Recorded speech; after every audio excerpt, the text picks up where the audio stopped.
Hello, thank you for joining us and welcome to the Extreme Networks Q2 Fiscal Year 26 financial results. After today's prepared remarks, we will host a question and answer session. If you would like to ask a question, please press star 1 on your telephone keypad. To withdraw your question, press star 1 again. I will now hand the call over to Stan Kovler, Senior Vice President, Finance and Corporate Development. Stan, please go ahead. Thank you, operator. Good morning and welcome to the Extreme Networks second quarter fiscal year 2026 earnings conference call. I'm Stan Kovler, Senior Vice President of Finance and Corporate Development. With me today are Extreme Networks President and CEO Ed Meyercord and Executive Vice President and CFO Kevin Rhodes.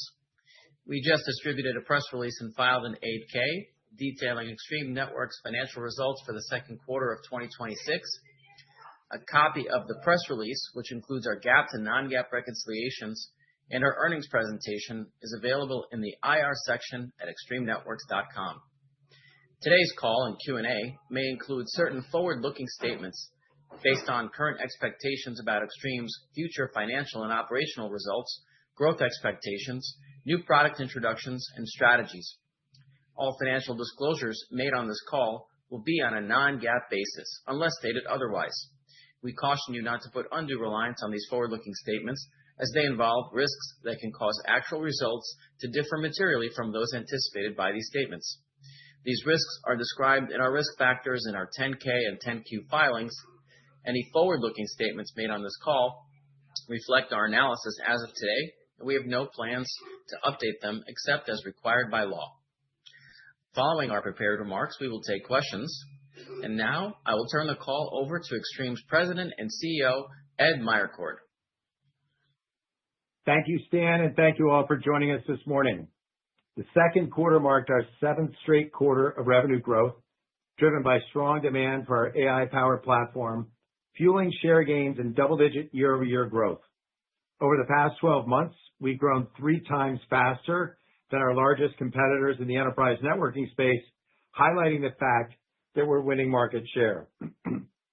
Our revenue was $318 million this quarter, exceeding our guidance and up 14% year over year, driven by continued competitive wins with large customers across all verticals. Product revenue increased double digits year over year for the 4th consecutive quarter. Cloud subscription momentum lifted SaaS ARR to 25% year-over-year growth, landing at $227 million.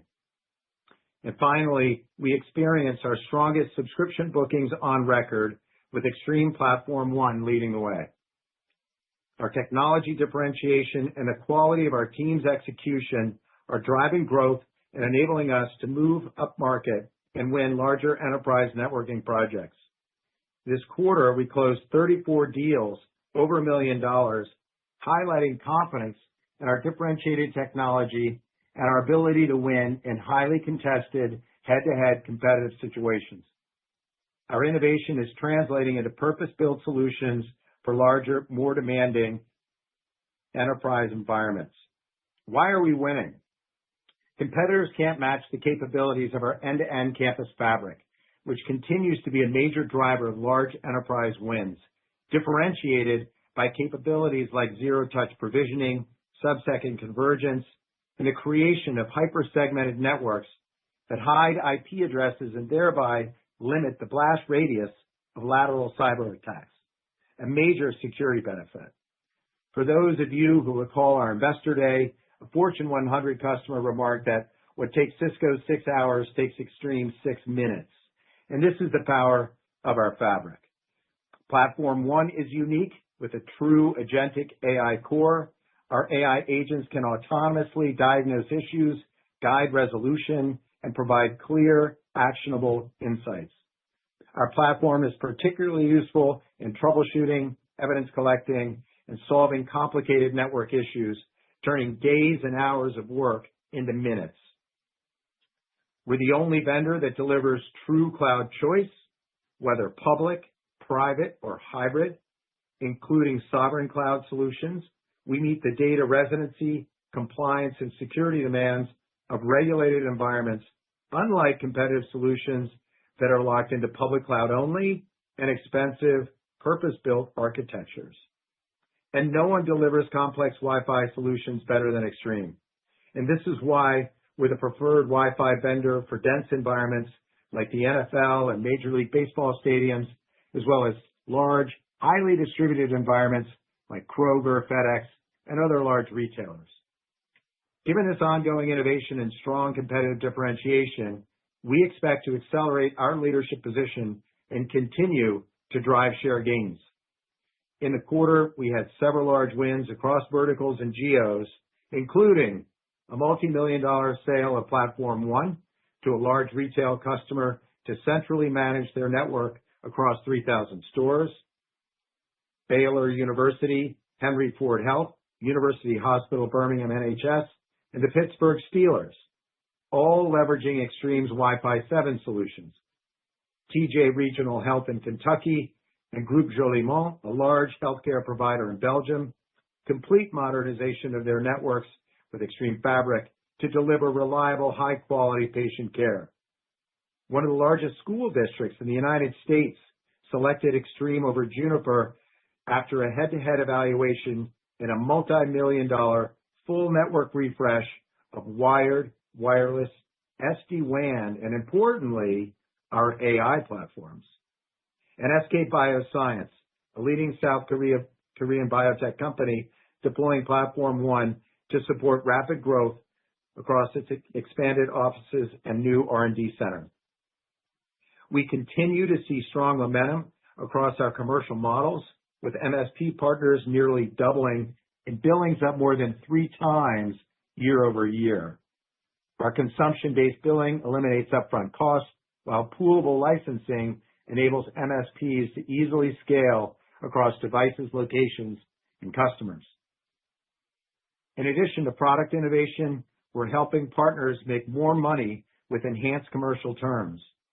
Last week, we launched Extreme Partner First, our new partner program, which simplifies deal registration, delivers transparent pricing and rebates, and embeds AI directly into the partner experience.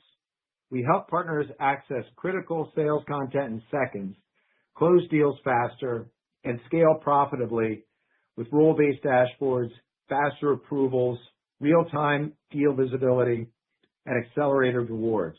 Partners can make 20% more profit at Extreme than our competitors. And we've dramatically simplified the way customers are buying from us with a single bundled license that offers AI, fabric, hardware, and security.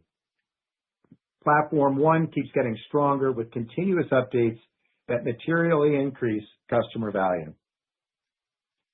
Today, we're attracting highly sought-after talent from across the industry, and our retention remains at all-time highs.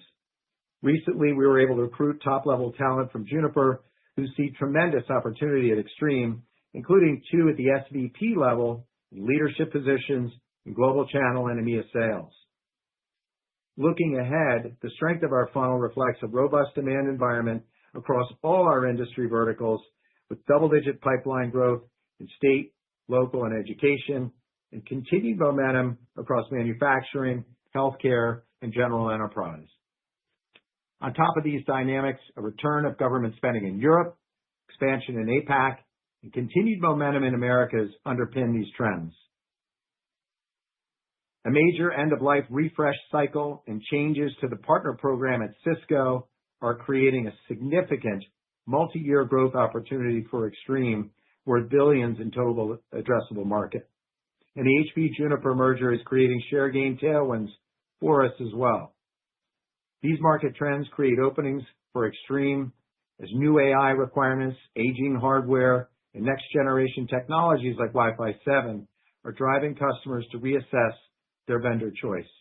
Many are turning to Extreme to modernize their networks. As it pertains to supply chain, networking is mission critical. It's not a nice to have. Everything our customers run depends on the network, which means demand remains strong even in a higher cost environment. Net, our experience and industry analyst shows low elasticity of demand for networking infrastructure, giving us price flexibility to protect our margins. and this is an industry phenomenon. Given our operational agility, we're confident in our ability to meet customer demand going forward. One of the ways we've solved for component shortages has been a replacement strategy. In the COVID era, for example, our teams replaced over 125 components in a year, 10x the normal rate. And most recently, we identified and swapped out a new source of DDR4 memory chips that Broadcom has already qualified. Our teams are nimble and get us in front of the curve. In the case of component scarcity, our size and scale can be an advantage as we are chasing lower volumes and can be more focused. For the remainder of fiscal 26, we expect to continue to grow profit faster than revenue, with expected profitability growth of around 20% on double-digit revenue growth for the year. We're set up with a solid foundation exiting the second quarter with well over $200 million of annualized EBITDA at a healthy net cash position. Now let me turn the call over to Kevin to discuss financial results and guidance.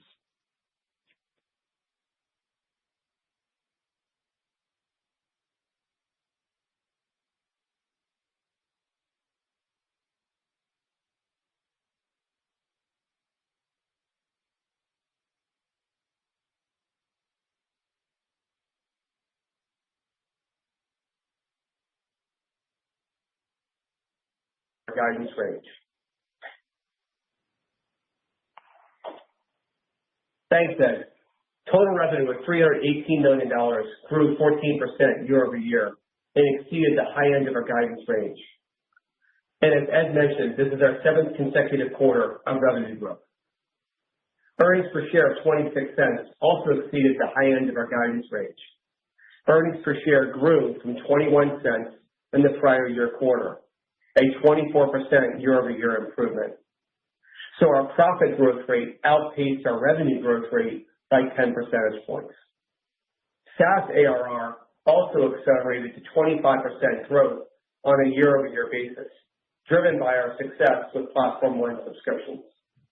Platform One bookings were well ahead, even twice the amount of our target, resulting in accelerating year-over-year performance in subscription bookings.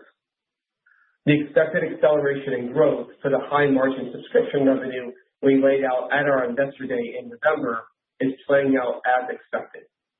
We are excited about the continued growth in our recurring revenue base, up 12% year over year, and we have a strong pipeline for Platform One sales. Geographically, we had a strong year-over-year revenue growth across all regions. This speaks to our improved alignment between our go-to-market teams, a robust demand environment for critical IT infrastructure, and our ability to target larger partners in deals across the globe. We continue to gain traction with new, larger partners and associated new customers when it comes to our new logo wins. Subscription and support revenue reached $120 million, up 12% year over year, and up 3% sequentially. Our SaaS deferred revenue continued to grow to $334 million, a 15% year-over-year increase. Overall, deferred recurring revenue climbed to $628 million, a 9% year-over-year improvement. We are pleased with the predictability that this high-margin revenue gives us. Non-GAAP gross margin was 62%. An increase of 70 basis points from the last quarter, and at the high end of our guidance range, which we highlighted at our Investor Day. Product margin increased due to mitigating actions that we have taken to offset higher component costs, including a price increase we implemented last quarter. Higher support margins were driven by improved product quality and lower warranty costs, and subscription margins also rose on higher revenue, which also helped our mix. Our teams are doing a great job managing an ever-evolving supply chain environment, taking actions to mitigate component price increases and qualifying other third parties, and continue to proactively secure our forward supply needs. In addition, we have the flexibility to further increase prices to offset any increases and memory or other components. We are confident in our ability to meet customer demand and deliver critical networking products without disruption. One item I'd like to point out, which is built into our guidance this quarter, is that we have several multi-million-dollar deployments at large venues, which we will deliver during the third and the fourth quarter. These customers have asked Extreme to run point on the installations with our professional services team. Installation services carry a much lower margin profile than our traditional subscription and support margins, and we expect these implementations to impact our mix during that third and fourth quarter timeframe.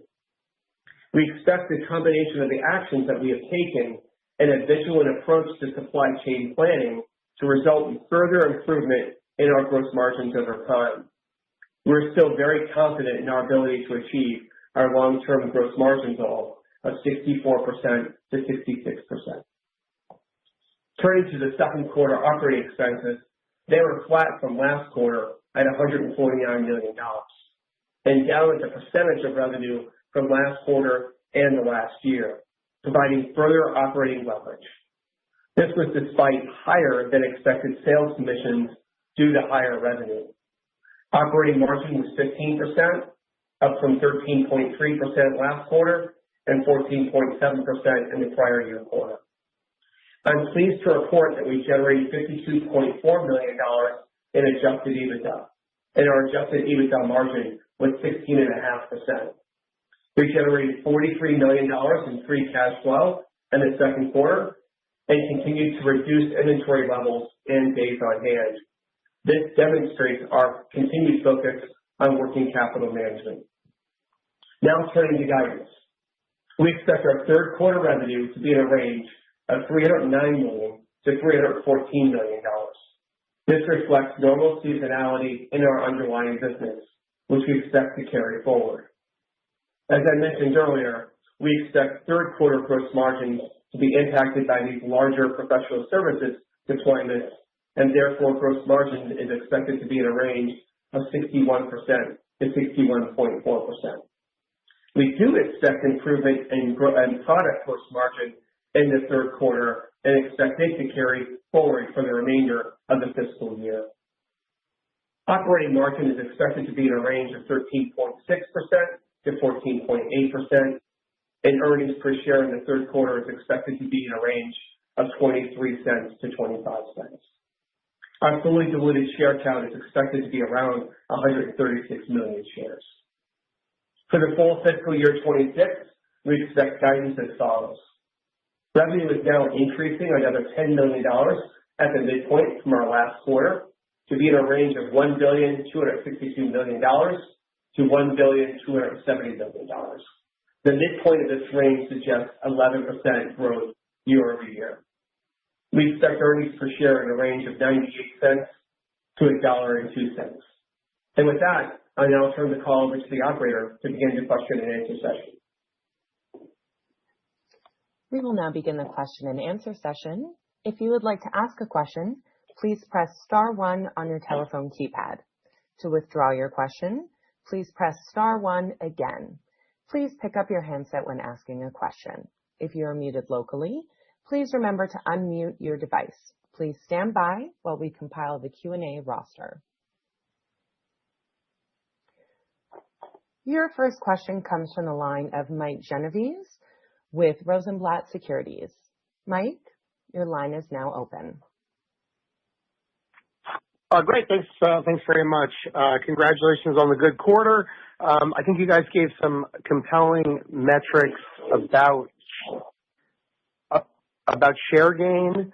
Can you talk about, more about that though? Like, the evidence that you use to show that you're gaining share and to prove that you're gaining share, and also, kind of restructuring that you did in the kind of the go-to-market model during the quarter, whether that, had, in terms of putting Norm in charge and other types of restructuring, how you approach share gain, whether that had an impact in the quarter or whether that impact is more in front of us. Thank you. Thanks, Mike. I'll take that. Yeah, we don't make up the numbers in terms of share gains. We use third-party analysts, and we look at like 650 Group and Del Oro, et cetera. You know, when you look at Extreme and you compare us to Cisco or, you know, now HPE, they have a lot of other businesses. They play in a lot of other market segments. So it's, you know, it could be difficult to, you know, dive in and really understand what's happening, you know, in the enterprise market, which is where we play. So the analysts do a really nice job of getting the information and kind of zeroing in on how competition is performing, you know, where we compete. And so when I say we're growing at 3 times the market, we're using third-party industry data, looking at the enterprise deployments, which is campus, enterprise data, et cetera, data center, et cetera. So that's how we get the data. In terms of how we know we're winning, I think everybody here knows we compete every day head to head with now HP, and Juniper is turning into HP, and they've got their hands full. And then Cisco. So we have hands-on information of our competitive wins and win rates, and we understand kind of how and why we're taking share from that standpoint in terms of winning new customers from those larger accounts. To your point, Mike, Norman has been in charge of, Norman Rice is we put him in charge of sales. It's hard to believe it's been 2 years, but he's brought a lot of discipline into the process in terms of how we forecast, driving accountability, and then making a lot of changes in terms of the personnel and leadership. And so I would say we have more confidence today than we've ever had in our bookings outlook and our bookings forecast, with, I would say, top grades across the channel and our direct selling organization. We also brought in Monica Kumar a couple of years ago, our Chief Marketing Officer, who has done a phenomenal job overhauling our marketing team and effort.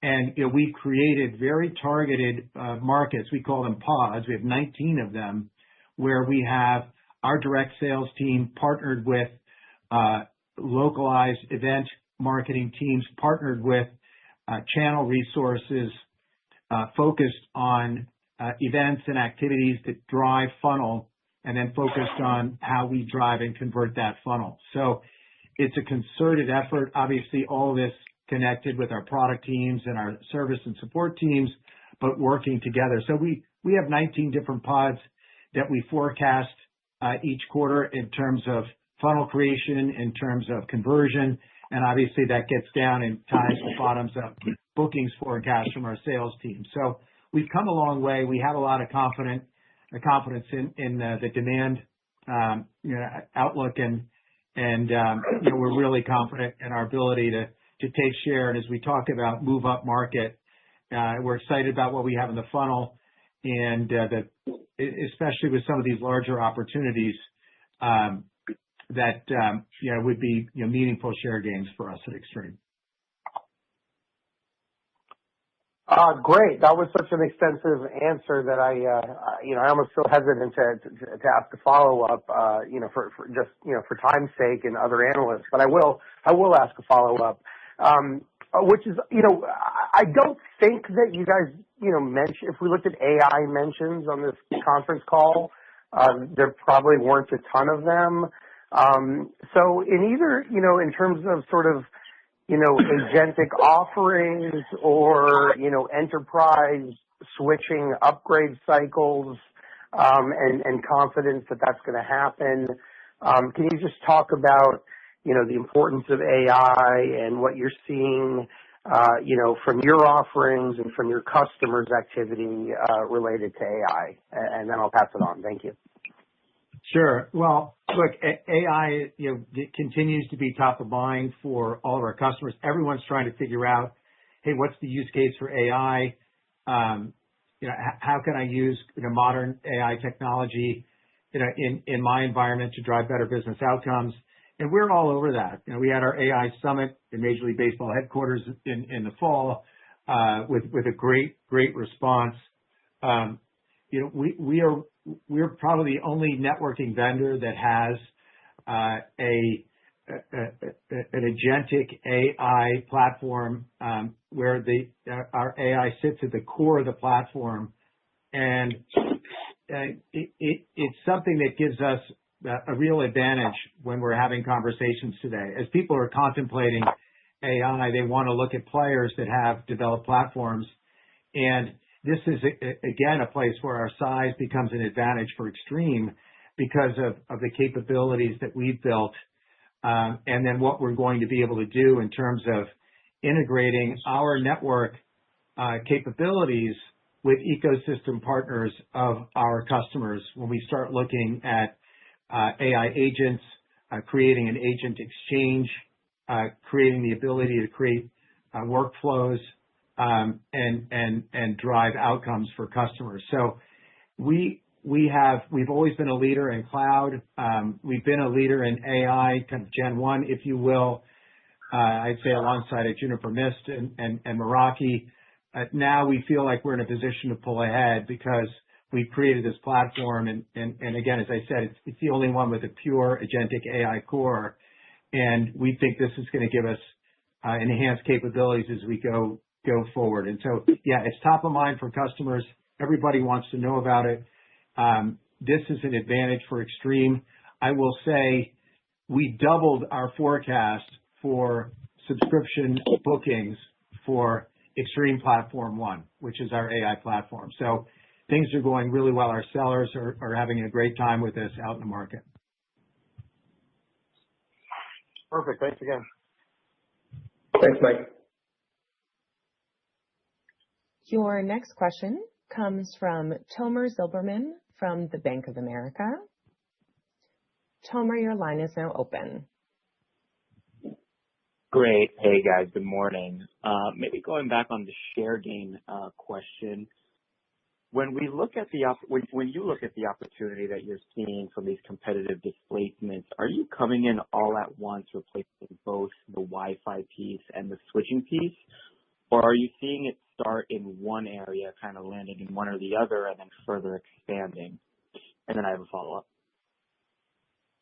Yeah, Tomer, it's each project will have a life of its own. So we'll have a unique opportunity because we're the only player that can provide data sovereignty. So cloud choice becomes an issue in Germany where a customer has data sovereignty requirements, and we bring a unique solution with our cloud choice. So the lead-in becomes cloud choice. Interestingly, our fabric over SD-WAN won the day with the Japanese government and the huge wins that we've had over there. So it was really about the differentiation of our fabric technology and the fact that we were able to bring fabric over the wide area network with SD-WAN to create this unique solution that none of our competitors could replicate. And therefore, it opened up the channel and opened up huge opportunities in Japan. The hottest technology for us today is our fabric. Everybody has an IP fabric in the industry, and IP fabrics for data centers. That's great. Nobody has a fabric for campus that's layer 2, and that's what we have. And so when we get into beauty contests where customers, let's look at the Cisco refresh, and now it's time to upgrade the network, and now a customer says, all right, well, let's bring in a few other competitors. People are blown away. My comment, what takes Cisco 6 hours takes Extreme 6 seconds. That is a real quote from a Fortune 100 customer. The agility and the speed of turning up network and provisioning network, as well as the delivery of service, as well as the resiliency of the platform, the ability to create networks in a network. Again, this is, Miami-Dade County. I can go across to huge government customers around the world, huge manufacturers, healthcare providers. When we get into a head-to-head competition, we physically show customers what we can do and let them play with the technology, and our competitors can't replicate it. So all of a sudden, Extreme goes from maybe a distant third or fourth, right into contention as a finalist. And our teams are doing a great job executing and winning in some of these competitive projects. Got it. Maybe as a follow-up, talking about memory prices, you started talking about it last quarter, and I think in between, or maybe it was last quarter, you implemented a mid-single-digit price increase. So my question is, how did customers react to that? And since we've seen memory prices continue to rise, what's the signal for another price increase? And are you seeing any decommitments from suppliers? Yeah, Tomer, great question. And we're well aware that supply chain and component availability is top of mind for everybody out there. We implemented the price increase earlier, 7% price increase, and I can say, it's like a tree falling in the forest, a total non-issue. I mentioned the price inelasticity of networking. If you think about an organization, think about your organization, there's no discussion about whether or not you need a network, and that you need a modern network with modern networking tools. So this is true for all of our customers. So it's kind of a non-negotiable. So I'd say our customers are very resilient from a pricing perspective. Going forward, we will evaluate price increases as we go forward and use that where we need to. We're very good at it as a company, and I'd say we're very good at it as an industry. Specifically, meeting demand for things like DDR4 memory. I believe size is an advantage for Extreme here. First of all, we have a very, very strong team. It's the same team that we've had going back into the COVID era, and supply chain disruption is normal for us and our business. And so our teams are very strong. We have excellent vendor relationships. So I'd say we get out in front of these things before our competitors. Size is an advantage. We're solving for fewer problems. We're solving for enterprise networking, switches, and access points. Our competitors have much bigger portfolios that they're trying to solve for. And then what we need, what we're chasing for is lower volume. So in a way, it's easier for us to get our hands on it. So these are some points that allow us to be kind of resilient in that environment. I'll give you an example with DDR4 memory chips. We were working with a vendor, and yes, prices are going up. We talked about raising price, but we talked about how we can find other sources of supply, and we were able to unlock DDR4 chips that had been designed and developed for another industry, and they were actually aging inventory for another industry. We were able to pull in the chip, bring it to our vendor, bring it to Broadcom, work closely with them, and they certified the chip, and that opened up a new source of supply, for example, of memory. That's the kind of thing that Extreme does that I think is a little different from our competitors. And so our teams are out there very creative, finding ways to replace components and find alternative sources of supply in the market. And again, our size is somewhat of an advantage for us to meet demand. Got it. Thank you. Your next question comes from Ryan Koontz from Needham & Co. Ryan, your line is now open. Great, thanks. Nice quarter, guys, and nice to have outlook hanging in there strong. Maybe unpacking the ARR bit, the cloud ARR in the quarter a bit. Can you maybe talk about puts and takes where you're seeing strength in selling subscription and areas you're still working on within that sales process? Yeah, thanks, Ryan. I mean, the strength has been with Platform One. Ryan, I mentioned that we don't disclose our internal plans, but we had an internal plan for Platform One that we more than doubled in the quarter. And people are the way that we've structured our commercial terms is that our customers can buy Platform One, and then they can move at their own pace and migrate from XIQ and our other, our cloud platforms. And so our customers have really embraced that. And so that, I'd say that's where we're seeing most demand. Kevin, you want to comment? Yeah, I think you're right, Ed. And we laid this out the analyst day, right? That we expected, mid to high, 20s growth rates, and we're seeing that now with the 25% growth rate in AR. It is absolutely just a product of a really good platform, a simple licensing model, that includes the cloud management, includes the agentic AI, it includes, the support contracts and everything that we talked about. And people like that model. And it's simple for them. It's easy. They understand what the pricing is. They're not going to have hidden costs in the future, et cetera. And then our customers really enjoy the agentic AI and how that's, making their network operations that much more efficient. It's like adding an extra engineer to their team is what they're saying. That's great. Thanks for that color. And you guys had some really strong results in EMEA. It looked like a record from what I can tell, or close to it, at least for several years. Can you maybe unpack what's behind that strength? We heard from kind of a private networking peer last night that also had very strong EMEA sales, and noted that there were some regulatory requirements around sovereignty coming down from the EU. Maybe you can explain if there was any impact on some of your sales due to regulatory. Yeah, and Ryan, I'd say I don't think we've seen the benefit of that yet, but I think that portends good things to come for Extreme. When you talk about data sovereignty, if you talk to the Gartner group, they'll tell you that Extreme is the only player in the networking space that can deliver a data sovereign solution in networking. And that goes back to cloud choice.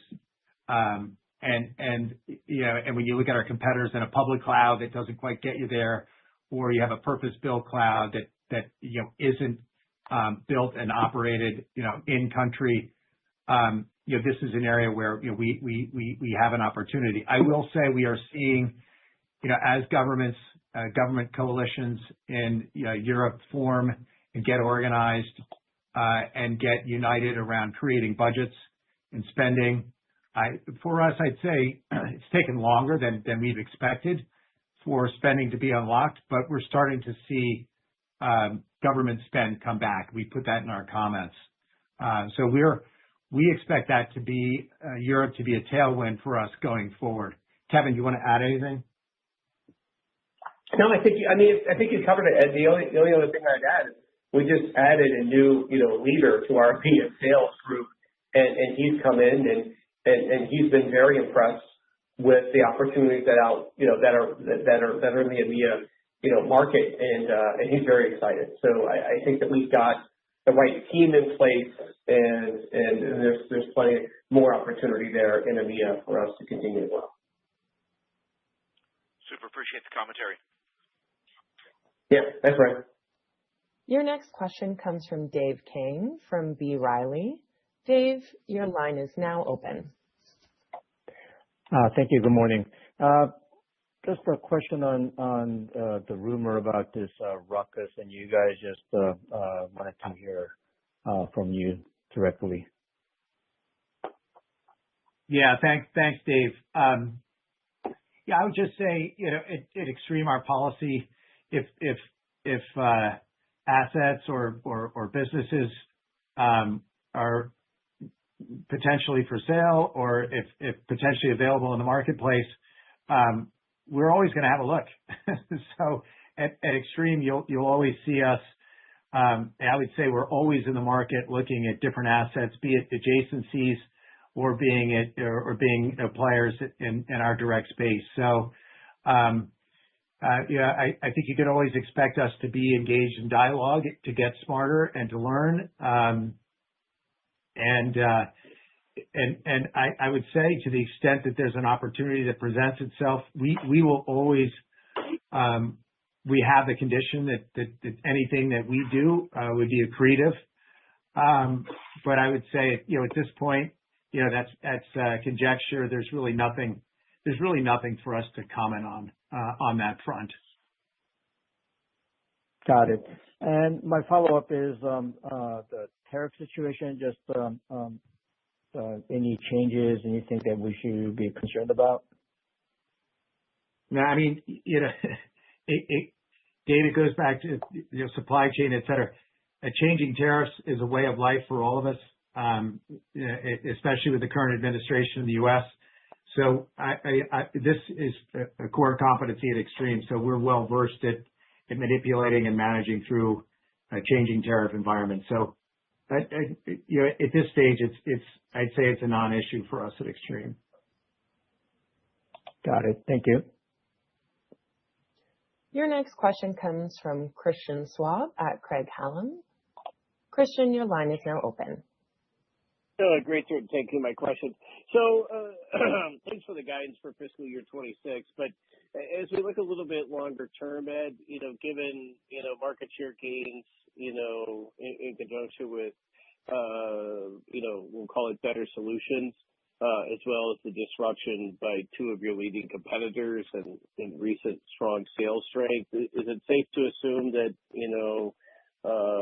we should expect a continuation of double-digit top-line growth in 27 over 26 without any unforeseen, macroeconomic dislocation?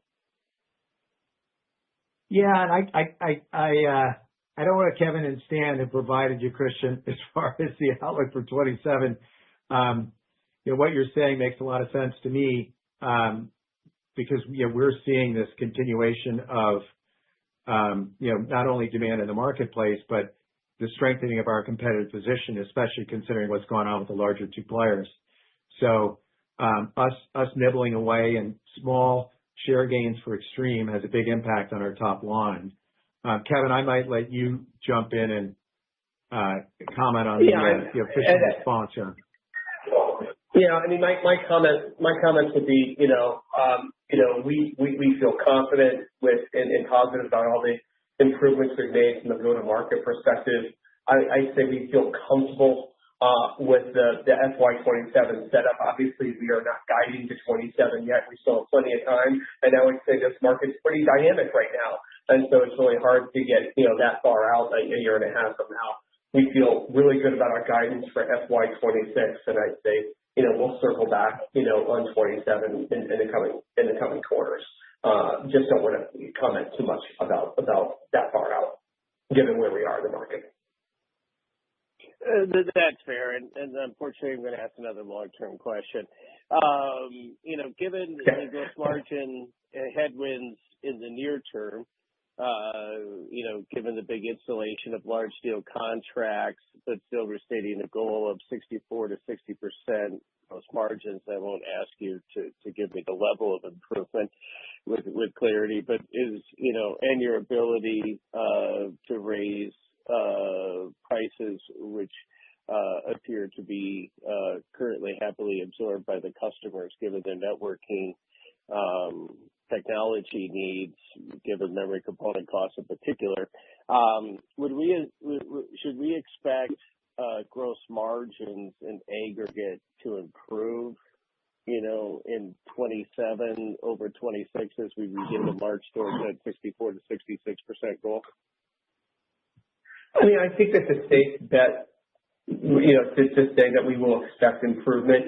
Just a reminder, the product gross margins coming out in Q3 and Q4 will improve, Christian, right? So you've got the product margin improvement happening there already. It's really just these lower margin, professional services that will overhang in the third and fourth quarter, as we do those installations. And those are just, that's higher installation revenue than we normally have there. But, naturally in 27, and I can't predict how many installations we might have in 27 at this moment, but naturally, if we have a normalized amount of professional services revenue in 27, you would certainly see a mixed improvement in margin in 27. Okay? Yeah, that's a fantastic answer. Congrats again on the great results and outlook. Thank you. Yeah, sure. Your next question comes from Eric Martinuzzi from Lake Street Capital Markets, LLC. Eric, your line is now open. I also wanted to focus on the gross margin color that you gave. Just at the bottom line, the 98 cents to $1.02 for FY26, relatively in line with where you were before. Is that to say then that there's not a substantial incremental contribution from the professional services? In other words, are we talking no margin on the professional services that we're taking on? Because I would have expected, given the beat for Q2, that the guide for the EPS for the year would have risen. Sure. I mean, you would expect, Eric, right, that the overall deal is a good margin deal, right? But that we do tend to price the professional services installation with a much lower margin than our subscription and support, which tends to be in the 70% range, and it's just low margin. And all these have a different, margin profile to them. But I would say they're in the 15 to 20% range, of margin, not certainly at the 70% level like you see, in subscription and support. And so that's where I would comment that's why you see a mix shift in the third and fourth quarter being a little bit overall lower margin, but again, product margins improving in the second half of the year. Yeah, I guess, Kevin, I jump in and add. I would just jump in and add, Eric. Like in some cases, we get involved and a customer says we'd really like you to do the cabling work, for example, and then we'll bring in a contractor and mark it up 10, 15%, right?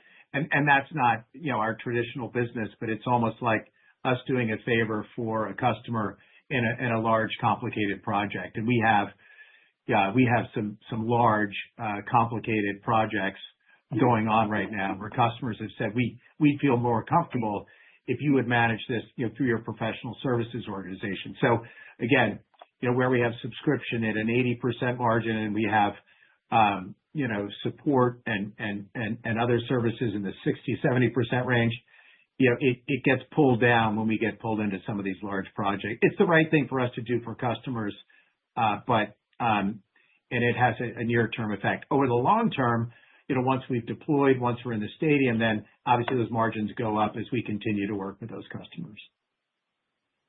That's right. Got it. Thanks for taking my question.